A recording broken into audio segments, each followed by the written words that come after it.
Cone வேணும்னாலும் இந்த நம்பருக்கு வாட்ஸ்அப் பண்ணுங்கள். ஈரோடு சைட் புக்கிங்னாலும் இந்த நம்பருக்கு வாட்ஸ்அப் பண்ணுங்கள்.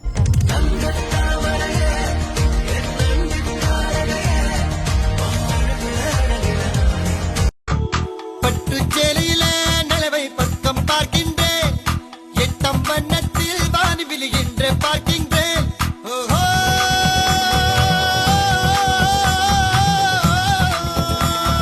பட்டு சேலையில நிலவை பக்கம் பார்க்கின்றேன், எட்டம் வண்ணத்தில் வானி விழுகின்ற பார்க்கின்றேன்.